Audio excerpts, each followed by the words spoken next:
Hi, good morning.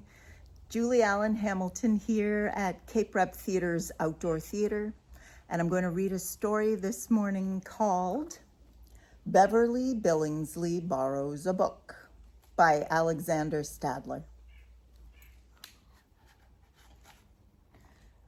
Every Tuesday afternoon, Beverly Billingsly went to the library with her mother.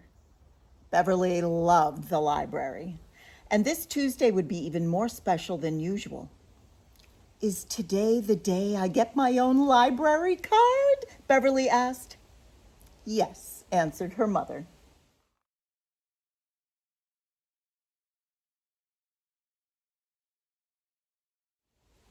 Mrs. Del Rubio was the new librarian.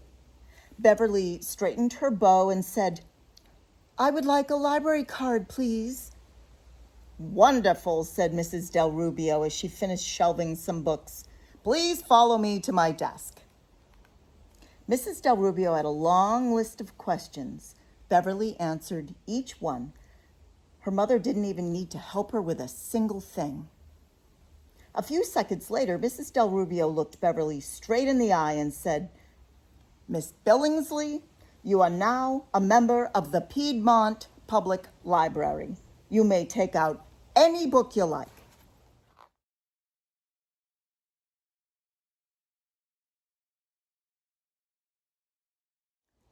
Beverly searched the shelves until she found what she wanted, a big shiny book called Dinosaurs of the Cretaceous Period. As Mrs. Del Rubio stamped the book, she said, "Remember to return it by April 7th.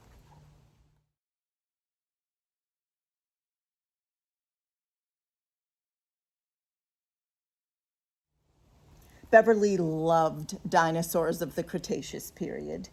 She couldn't put it down. On Wednesday after school, she studied the iguanodon. On Thursday and Friday, she read about the ankylosaurus.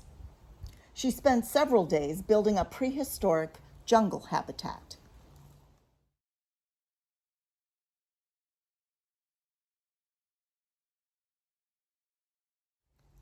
Beverly read everywhere.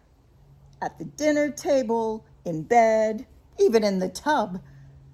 On Monday morning, Beverly woke up early to finish the final chapter, Eating Habits of the Triceratops. As she turned the last page, she saw stamped inside the back cover, "Returned by April 7th. Beverly looked at the calendar. The date was April 8th. "Oh no," she whispered. "I'll return it today after school," she told herself.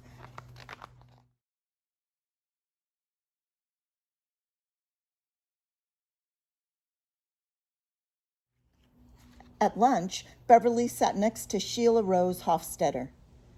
"Do you know what happens when a person is late returning a library book?" Beverly asked. "I'm not sure," said Sheila, "but I think you have to pay a lot of money." "Well, like how much?" said Beverly.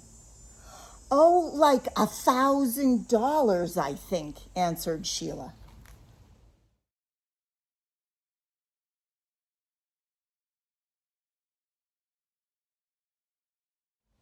Carlton Chlomsky had been listening to their conversation. "My mother's friend's cousin's brother was late with a library book, and he went to jail," said Carlton. "I can't believe it," said Beverly. "I believe it," said Carlton, munching on a carrot.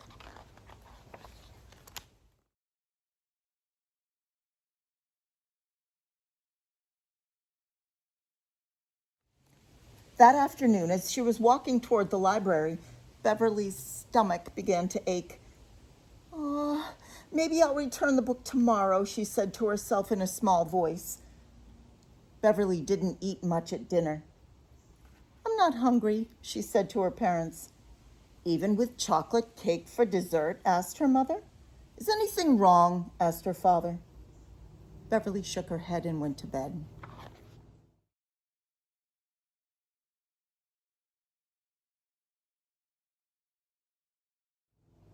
That night, Beverly had a strange and frightening dream. A big green triceratops stuck its head through her window. "Return me," it growled. "Return me, Beverly. I'm overdue. Return me, or I will gobble you up." "But you're an herbivore," cried Beverly.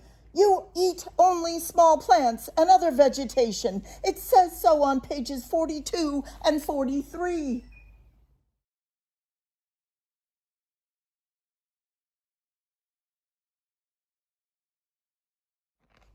Suddenly, Beverly woke up. Her mother was sitting on the edge of her bed. "What's the matter, Beverly?" her mother asked. "I have to return the book, and the dinosaur's mad at me, and Mrs. Del Rubio is going to take all my money. I don't want to go to jail." Mrs. Billingsley smoothed the fur on Beverly's ears and gave her shoulder a little squeeze. "Oh, don't worry, honey," she said. "Nobody ever went to jail for an overdue library book. Tomorrow we'll go and return the book together."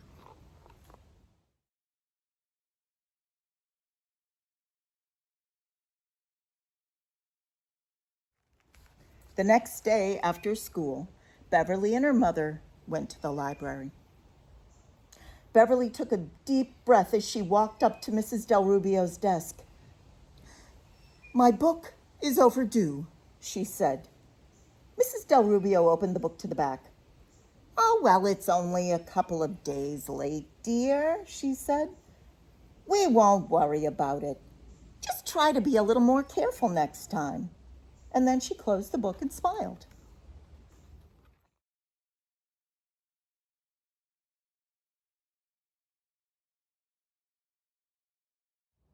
"Now, isn't that funny?" said Mrs. Del Rubio.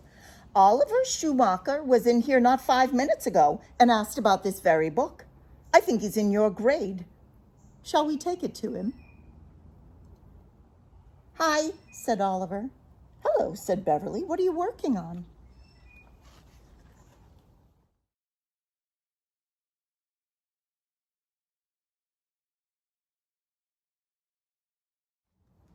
"I'm doing a report on pterodactyls," said Oliver.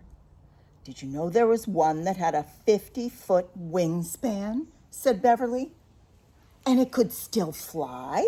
asked Oliver. "Yes," said Beverly. "Here, I'll show you. There's a picture of one in chapter 11.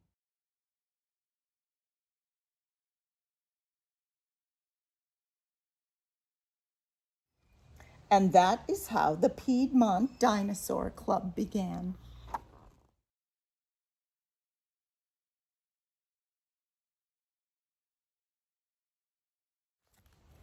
Thanks for listening.